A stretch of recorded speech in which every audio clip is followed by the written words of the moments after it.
कांड हुआ, सरयू कांड, गोली जो चला दी थी कार सेवकों पर, सरयू कांड की बात कर रहे हैं ना? अब उसको कोई भी नाम दें आप, सरयू कांड कहें, कार सेवकों पर गोली दैनिक कहें, जागरण में उसको सरयू कांड कहते हाँ हैं। अलग अलग नाम थे सबके। सरयू तो नदी चूंकि अयोध्या में बहती ही है तो सरयू से उसको जोड़ना स्वाभाविक। तो हम लोग भी चूंकि मॉर्चरी या हॉस्पिटल एडमिनिस्ट्रेशन सबके टच में थे, तो एक हमारी नज़र में भी एक आंकड़ा था कि ये इतने लोग हो सकते हैं। लेकिन जो एक मेन स्ट्रीम पत्रकारिता की पूरी 95% लोग थे वो एक तरफा थे। कोई सैकड़ों लिख रहा था, कोई हजारों लिख रहा था, इतने लोग मर गए, या कोई इस तरह से स्पेकुलेटिव लिख दे रहा था जनसत्ता में, जैसे लिख दिया गया कि आप गैस ही करते रहिए लेकिन आपको लगेगा कि सैकड़ों मर गए। अब हम लोगों के लिए अजीब समस्या थी कि ऐसा, हमें तो नहीं लग रहा था कि ऐसा हुआ है या इतनी बड़ी संख्या है। तो उसके बाद क्या हुआ कि वो तो घटना गुजर गई। उसके 3 महीने बाद विश्व हिंदू परिषद ने एक लिस्ट जारी की। चूंकि वो एक पूरे देश के मीडिया ने उसको उस तरह से दे दिया था, तो वो उनको एक राइट विंग के लिए मौका था कि उसको फ्लेयर अप करें। और वो लगातार कहते थे हजारों लोगों को मार दिया, सैकड़ों को मार दिया। तो उन्होंने उन पे दबाव था कि लिस्ट आप बताइए साहब किनको मार दिया। तो उन्होंने 63 लोगों की एक लिस्ट जारी की, 63 लोगों की, कि ये पहली लिस्ट है, अभी हम देश भर में आंकड़े जुटा रहे हैं और ये तो पहली लिस्ट है, उसमें पहले 3 नाम यूपी के थे। चूंकि मैं स्पॉट पे था, रेगुलर मैं भी कवर कर रहा था, मुझे शंका हुई कि ये गलत होगी, ये इतने लोग नहीं वहां मरे थे, 15-20 लोग हो सकते 19 थे लोग टोटल, जो टोटल 27 से 28 हैं। अच्छा, बाद में भी सब मिला जुला के, तो वहां मौके पे 14-15 ही थे, हॉस्पिटल मॉर्चरी ये सब उस समय, तो हम उसको 5-7 बढ़ा के मानते हैं, 10-15। और उन फिजूल की खबरों पे हमें कोई यकीन नहीं था कि ट्रकों में लाशें भर के और नदी में फेंक दी गई, न वो कहीं बाहर मिली, न फेंकते हुए कोई मिला, सब गलत बात थी। तो एक पत्रकार होने के नाते आपको अगर शक हो रहा है तो आप उसकी जांच करते हैं। तो वो लिस्ट आई, मैं उस समय इंडिया टुडे में था और वर्नाकुलर में मेरा दाखिला हुआ था, तो यहाँ से कुछ मिलते थे काम की, ये चीज़ें करिए, कुछ मिले हुए थे। लेकिन वो स्टोरी मुझे, तो मैंने अपना प्लान बना के भेजा, लेकिन यहाँ जो भी लीडरशिप थी उसने मुझे जो पहले काम दे रखे थे उससे डाइवर्ट किया कि वो करिए। अब मेरा पत्रकार उस समय, उसे लग रहा था कि नहीं ये स्टोरी तो बहुत बड़ी है और ये बिल्कुल, मुझे पूरा विश्वास था कि गलत है, क्योंकि उसमें पहले 3 नाम यूपी के थे। तो विश्व हिंदू परिषद की जो लिस्ट थी उस पर शक था आपको? फिर मैं उसको अपनी ओर से गया उसकी इन्वेस्टिगेशन में, उसमें पहले 3 नाम मथुरा के थे, और आप इमेजिन नहीं करेंगे कि पहला नाम ही मुझे जिंदा मिल गया। वाह, हाँ, वो आदमी जिंदा मिल गया, उसको छुपा रखा था, उसकी मूर्ति लगने वाली थी, मूर्ति के लिए चंदा हो रहा था। मुझे बाद में तीनों जिंदा मिल गए, मथुरा के पहले तीनों नाम यूपी के तीनों जिंदा मिल गए। हाँ, इतनी बड़ी स्टोरी मेरे पास थी, मैं इंडिया टुडे का पत्रकार था, आप सोचिए क्या हाल रहा होगा उस जमाने में। 91-92 की बात है, और सिर्फ मेरे पास वो स्टोरी थी। मैं समझ गया मेरे यहाँ तो नहीं होगी वो, उस समय जो लीडरशिप थी। संतोष भारती हमारे पहले एडिटर रह चुके थे चौथी दुनिया में, उनसे मैंने कहा मेरे पास एक बहुत बड़ी स्टोरी है और मेरे यहाँ नहीं होगी, कहीं कराइए इसको। तो एक न्यूज ट्रैक नाम का कैप्सूल आता था, यस याद है? यस, आई रिमेम्बर, हाँ, कैसेट आता था।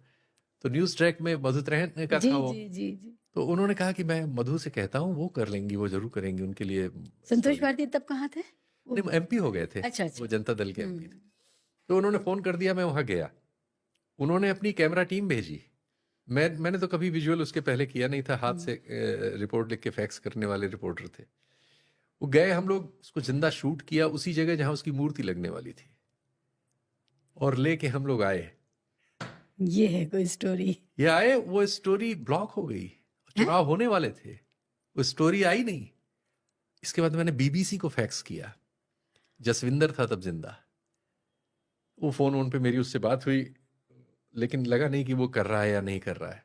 अब मैं उसको लेके, आप सोचिए मेरे जैसा रिपोर्टर जो, जिसका छोटा सा 8-10 साल का कैरियर रहा हो, उसके हाथ में ऐसी स्टोरी लग गई हो, कितना उस समय और मेरे ऑफिस से मुझे फोन हो रहा है, कहाँ हो, गायब हो, हफ्तों हो गए थे मुझे ये सब सर्च करते हुए। फिर मैंने, एक मेरे दोस्त वेंकटेश रामकृष्णन द हिंदू में थे, फ्रंट लाइन के लिए काम करते थे, वो आते थे यूपी कभी, तो मैंने फ्रंट लाइन में एन राम के यहाँ फैक्स किया। एन राम ने वेंकटेश को कहा कि ये कौन यूपी से कोई फैक्स कर रहा है, कह रहा है इंडिया टुडे में है, और जो जैसे भी कहा हो, उनके आपस में क्या संवाद हुआ मुझे नहीं मालूम। वेंकटेश का मुझे फोन आया, कहा मुझे तुमने क्यों नहीं बताया, और मैं आ रहा हूँ दिल्ली, केरल में थे उस समय, और तुम वहीं रुको। वो दिल्ली आए, हम लोगों ने रात में द हिंदू के ऑफिस में बैठे, द हिंदू के पास वहाँ 2 कमरे भी थे आईएनएस में।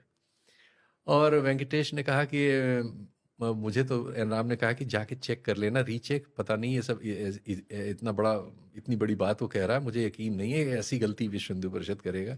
लेकिन वेंकटेश ने, मुझे जानता था वो, उसने कहा कुछ नहीं, आई नो। और हम लोगों ने रात में बैठ के खाना वाना खाया, जो पत्रकारिता में हम लोगों का शगल था वो सब एंजॉय किया, और रात में हम लोगों ने उसे ड्राफ्ट किया। मुझे अंग्रेजी उस तरह से लिखना नहीं आता था, उसी ने ड्राफ्ट उसी ने किया, when the dead came back, जब मुर्दे वापस लौटे। और ये स्टोरी आई सा फ्रंट लाइन में, और फिर फ्रंट लाइन के बाद तो फिर मतलब एशिया में सब जगह आई, पाकिस्तान में आई, बीबीसी में आई, यहाँ उस समय वो विनोद मेहता थे, उनके अखबार में आई, और पायनियर में। ज्योति ने, हाँ, और उन्होंने क्या नाम हिंदी में नई दुनिया में रामशरण जोशी जी ने उसको करके कर दिया, तो उनके ऑफिस पे आरएसएस वालों ने हमला कर दिया था इंदौर में या कहाँ, ये सब हुआ। रामशरण जोशी जी इसकी जी। कभी कभी चर्चा करते हैं। तो वो लाइफ की स्टोरी हुई, और मैंने इंडिया टुडे छोड़ दिया फिर। तो वो स्टोरी जब छपी तब तक मैं इंडिया टुडे में था, तो उसमें वेंकटेश रामाकृष्णन और एसपी सिंह करके आई, तो सारे फोन एसपी सिंह को चले गए, मरहूम हमारे बुजुर्ग जी एसपी सिंह जो पत्रकार थे। जी तो उन्होंने कहा यार मैं नहीं अंग्रेजी में करता हूँ, मैं फिर आज तक नहीं, उस समय आज तक तो नहीं, नवभारत टाइम्स के एडिटर थे वो, तो फोन सब उनको क्रेडिट चला गया, बाद में लोगों को पता चला। लेसर नोन एसपी सिंह थे आप तो। जी, तो जिंदगी की वो एक ऐसी स्टोरी है जिसपे मुझे ये विश्व मजा हिंदू आता है। परिषद वाले हमेशा के झुट्टे हैं। अब भाई हमने तो पकड़ा है एक बार, और उस स्टोरी को कहीं से काउंटर नहीं कर पाए लोग, एक लाइन का भी कॉन्ट्रडिक्शन नहीं आया आज तक।